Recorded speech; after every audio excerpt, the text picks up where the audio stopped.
କଳାହାଣ୍ଡି ଜିଲ୍ଲା କେସିଙ୍ଗା ବ୍ଲକ କୁଣ୍ଡାବନ୍ଧ ଗ୍ରାମ ପଞ୍ଚାୟତ ଅନ୍ତର୍ଗତ ଗୁର୍ଜିମୁଣ୍ଡାଠାରେ ପ୍ରାକୃତିକ ଶୋଭାରେ ପରିପୂର୍ଣ୍ଣ ମା ଯୋଗମାଇ ଶକ୍ତିପୀଠ କଳାହାଣ୍ଡି ଜିଲ୍ଲାର ବହୁ ପ୍ରସାରିତ ଶକ୍ତିପୀଠ ଭାବରେ ଗଣନା କରାଯାଏ। ଏହି ସ୍ଥାନଟି କେସିଙ୍ଗାରୁ 12 କିଲୋମିଟର ଓ ଭବାନୀପାଟଣା ସହରଠାରୁ 32 କିଲୋମିଟର ଦୂରରେ ଅବସ୍ଥିତ। 2 ଚକିଆ ଓ 4 ଚକିଆ ଗାଡ଼ି ସହଜ ଓ ସୁବିଧାରେ ଯିବା ଆସିବା ରାସ୍ତା ଅଛି। ଓଡ଼ିଶା ବ୍ୟତୀତ ପଡ଼ୋଶୀ ରାଜ୍ୟ ଛତିଶଗଡ଼ ଓ ଆନ୍ଧ୍ରପ୍ରଦେଶ ତଥା କଳାହାଣ୍ଡି ଜିଲ୍ଲା ବ୍ୟତୀତ ପଡ଼ୋଶୀ ଜିଲ୍ଲାମାନଙ୍କରୁ ବର୍ଷ ସାରା ଭକ୍ତ ଶ୍ରଦ୍ଧାଳୁ ଓ ପ୍ରକୃତିପ୍ରେମୀ ପ୍ରତିଦିନ ଶତାଧିକ ଲୋକଙ୍କ ସମାଗମ ହୋଇଥାଏ। ଏଠାରେ ପ୍ରତିଦିନ ସକାଳୁ ମା ଯୋଗମାୟା ପାତାଳେଶ୍ୱର ମହାପ୍ରଭୁ ଓ ହନୁମାନଙ୍କ ପୂଜା ଅର୍ଚ୍ଚନା କରାଯାଏ। ଦିନ 12 ଘଣ୍ଟା ସମୟରେ ପାତାଳେଶ୍ୱରଙ୍କ ଘଣ୍ଟ ମୃଦଙ୍ଗ ବାଦ୍ୟରେ ତାଳେ ତାଳେ ମନ୍ଦିର ବେଢ଼ା ପରିକ୍ରମା ବେଶ ଭକ୍ତିମୟ ପରିବେଶ ସୃଷ୍ଟି କରିଥାଏ। ତାପରେ ମା ଯୋଗମାୟାଙ୍କ ଭୋଗ ଲାଗି କରାଯାଇଥାଏ।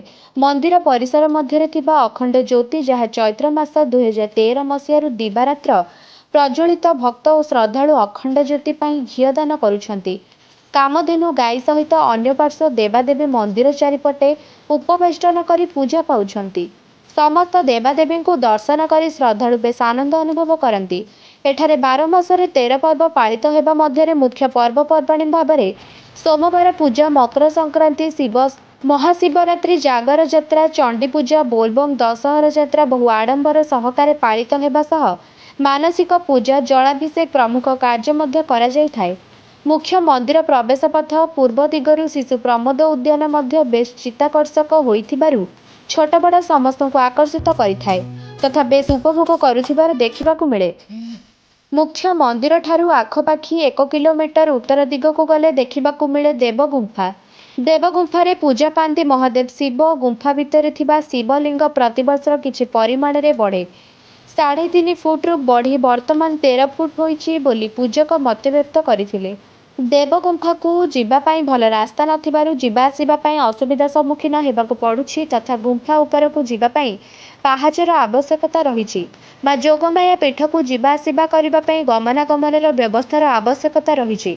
ସେଥିପ୍ରତି ଜିଲ୍ଲା ପ୍ରଶାସନ ଓ ପର୍ଯ୍ୟଟନ ବିଭାଗ ସ୍ୱତନ୍ତ୍ର ଦୃଷ୍ଟି ଦେଲେ ଏହି ସ୍ଥାନଟି ଏକ ଭଲ ପର୍ଯ୍ୟଟନ ସ୍ଥଳୀର ମାନ୍ୟତା ଓଡ଼ିଶା ଓ ଭାରତ ମାନଚିତ୍ରରେ ସ୍ଥାନ ପାଇପାରନ୍ତା।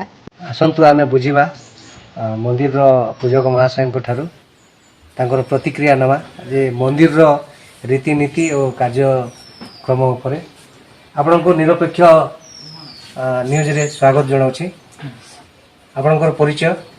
ମୋ ନାଁ କୋଦଣ୍ଡ ରଣା, ଗ୍ରାମ ଗୁର୍ଜିମୁଣ୍ଡା। ଆଜି ଆମେ ଜାଣିବାକୁ ଚାହୁଁଛୁ ଯେ ଗୁର୍ଜିମୁଣ୍ଡାରେ ଗୋଟେ କଳାହାଣ୍ଡିର ଗୋଟେ ଶକ୍ତି ପୀଠ ଯେନ୍ଟାକି ଯୋଗମାୟା ବିଖ୍ୟାତ ଅଛି, ତ ତାର ଉପରେ ଆପଣଙ୍କର ପ୍ରତିକ୍ରିୟା ଟିକେ ଦେବେ। ଏଇଟା 1996 ମସିହାରେ ଆମର 3ଟା ଶକ୍ତି ଉତ୍ପତ୍ତି, ମାଙ୍କର, ବାବା ପାତାଳେଶ୍ୱର ଆଉ ପଛରେ ଅଛନ୍ ହନୁମାନ। 3ଟା ଶକ୍ତି ସ୍ୱୟଂଭୂ ତଳୁ ବାହାରିଛନ୍, ଯାହାକି ଆଉ ବର୍ଷ ତମାମ ଯେନ୍ ପର୍ବପର୍ବାଣୀ ଯେନ୍ ରହୁଛେ ସେ ଭିତରେ ମୁଖ୍ୟ ପର୍ବଟା କେନ୍ତା ଅଛି? ମୋର ତ ମୁଖ୍ୟ ପର୍ବ ଦେଖୁନ୍ ଶିବ। ଏବେ ଶ୍ରାବଣ ଗଲା, ଶ୍ରାବଣରେ ପ୍ରତ୍ୟେକ ସୋମବାର ଭିଡ଼। ଏବେ ଦଶହରା ଆସିବ, ମାଙ୍କର 3ଟି ବେଶ କରାହବ। ଷଷ୍ଠୀରେ ମହାସରସ୍ୱତୀ ବେଶ, ସପ୍ତମୀରେ ମହାଲକ୍ଷ୍ମୀ ବେଶ ଆଉ ଅଷ୍ଟମୀରେ ମହାକାଳୀ ବେଶ। ଆଉ ମୁଖ୍ୟ ପର୍ବ ହେଲା ଆମର ଶିବରାତ୍ରି, ଯେଉଁ ଜାଗର। ତାପରେ ଯେଉଁ ଅମାବାସ୍ୟା ପଡ଼େ ସେଠି ମାଙ୍କର ଚଣ୍ଡୀ ପୂଜା ହୁଏ। ଚଣ୍ଡୀ ପୂଜା ସେଟା ଛତ୍ର ଆମର ଭ୍ରମଣ ହବ ଗାଁ ସାରା, ତାପରେ ଆସିକି ପୂଜା କରିବ। ଆଚ୍ଛା, ଆମେ ଦେଖିବାକୁ ପାଉଛୁ ଯେ ଯେହେତୁ ଆପଣ ଗୋଟେ ମନ୍ଦିର ଟ୍ରଷ୍ଟ ଆକାରରେ ଚାଲୁଛି କି ଆପଣ ମାନେ କେନ୍ ଟାଇପ୍ର ଚଲାଉଛନ୍ତି ଏଇଟା? ହଁ, ଏବେ 3-4 ବର୍ଷ ହେଲା ଟ୍ରଷ୍ଟ ହେଇଛି। ଆଉ ଆମର ଯେଉଁ ଭକ୍ତମାନେ ଆସନ୍ତି, ମାନସିକ ଇଏଟା ସେଠି ନଡ଼ିଆ ବନ୍ଧା ହେଇଛି। ଯିଏ ଯାହାର ମାନସିକ ପୁରା ହେଲା ସେ ଆଣିକି କିଛି ଦେଲେ ଆମେ ତାକୁ ମାଙ୍କ କାର୍ଯ୍ୟ ଲଗେଇଥାଉ। ଭକ୍ତ ଯେନ୍ ଶ୍ରଦ୍ଧାଳୁ ଯେନ୍ ଆଉସନ୍ ତାଙ୍କର ରହିବା ସୁବିଧା ଅସୁବିଧା କ'ଣ ଅଛି? ହଁ ଅଛି, ସେଟା ଗଭର୍ଣ୍ଣମେଣ୍ଟ ଫଣ୍ଡରେ ଗୋଟେ ଗେଷ୍ଟ ହାଉସ୍ ଅଛି। ଆଜ୍ଞା, ସେ ଆସିଲେ ସେଠି ରହିପାରିବେ।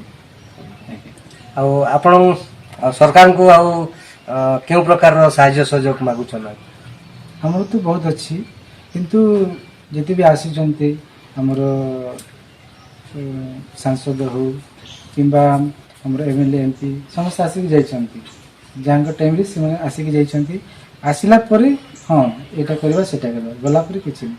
ତ दृष्टिगोचर हेले जेहेतु माँ को पीठ विख्यात होबार लगी तो भक्त मान जेहेतु श्रद्धार आसुचंती सुविधा सुजोग किसी गोटे कर सीटा तो आपण माने शुणुथिले प्रतिक्रिया जे सरकार निहाती भाव रे एई जोगमाया पीठ गुरुजीमुंडा प्रति टिके दृष्टि देवा निहाती दरकार आउ टिके जदि सरकार को किछि अनुदान जदि हुए ताहले निहाती गुरुजीमुंडा माँ शक्तिपीठटा निहाती भाव रे विख्यात हो पारिबो। कलाहांडी जिला प्रतिनिधि रथुराम बाग को रिपोर्ट निरपेक्ष। कलाहांडी जिला प्रतिनिधि रथुराम बाग को रिपोर्ट निरपेक्ष न्यूज।